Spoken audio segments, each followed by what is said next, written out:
Well, welcome back to another Dynodaze video. As you can see, a black Colt Ralliart, and this one is in today for an EcuTek tune. It's got some parts on it that we'll go through towards the end of the video. But initially, we're going to do a stock power run before we flash the EcuTek software to the stock ECU, which is actually sat just here.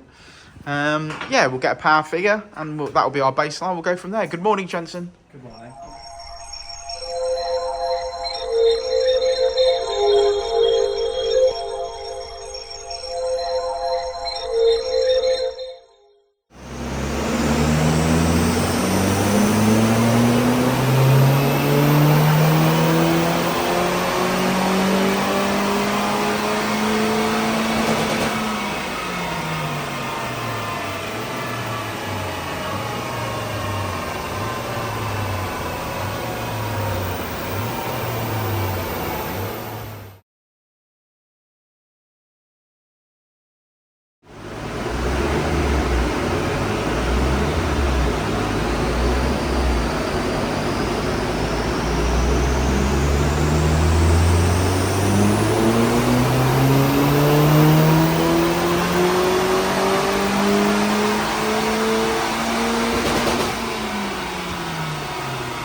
Well, hello.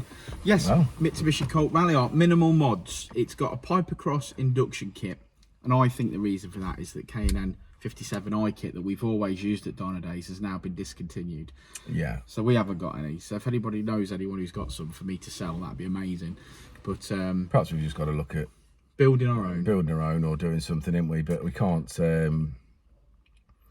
Yeah, we sort of did get some bosses 3D printed, didn't we? Or we could get some bosses 3D printed, but yeah, they didn't seem quite as strong as the originals. So no, I didn't particularly like them. No, so it's a bit of one of them. Yes. Don't really know what the best solution is there, but anyway, I think we'll speak to some. What's the word I'm looking for? I don't know what word you were looking for. We want to buy the alley pipe and then put a welder boss in. That's what we'd ideally do, yeah, for sure. Obviously, just go with the same diameter as the K&N and then get a boss made, weld the bosses in, and then sell it with a filter as our own. Yeah, like an AM or a green cotton or something like that. Yeah, okay. Just a solution to the problem, because the Piper induction kit, it's like warped. It's like it's not a perfect circle. The airflow is turbulent past it. Yeah, it's not the best. It's not something that we've supported over the last sort of, how many years has it been? Oh God, 15. Yeah, at least. Yeah, we've always shied away from the Piper Cross because they're not good enough, but we don't have a choice now, and I appreciate that customers don't have a choice. So and then it's still got its cat in this car, and then it's just got a custom long life exhaust system. So yeah, it's just like a power flow centre type deal, ain't it? We're sort of aiming for like 190 brake horsepower. We've made 187. from, you know, and we've made 20 brake horsepower across the rev range, 30 foot-pound of torque, not bad at all. This car will be transformed. It will feel a lot quicker. It'll feel a lot quicker, but just like you say, it's very minimal mods, isn't it? That's what we're on here. I don't think the exhaust is a massive problem. It'd have probably done better on the stock airbox with a decent panel filter. Yeah, it probably would have, to be fair. It wants a good induction kit on it, in my opinion. It wants a 3-port boost solenoid, which allows us much better boost control, because we are at the mercy of the original boost control. And then back to the same again. And obviously, you can fit manifolds, you can fit downpipes. You know, there's so many more things that you can do to get more power. Excuse me. But it's just, this is what we've got, and this is what we're tuning with. So I think he's gonna race this against Fiesta ST150 that his mate's got, and they're gonna have a lot of fun. Yeah, definitely. Let's have a look at the graph. Let's have a look at the graph. Let's do it. Well, as we always say, red line is as she came in, blue line is as she leaves. We've made power right across the rev range there. Looking nice, and we finish on 187.5 brake horsepower, 209 foot-pound of torque. Yes, this is the Piper induction kit that we mentioned. I think we're going to make something up ourselves, get you guys up on power now that the K&N's been discontinued. But modified Aspo. Thanks for sticking around to the end of the video, guys. Like and subscribe and all that jazz. We'll see you on the next one. In the meantime, get on Instagram and follow this young man. There he is. That's his Instagram tag. Yeah, that can be your code word. So drop that in the comments. Track Cartel. Excellent. All right, and we'll see you in a bit, won't we, Rich? Ready? We will.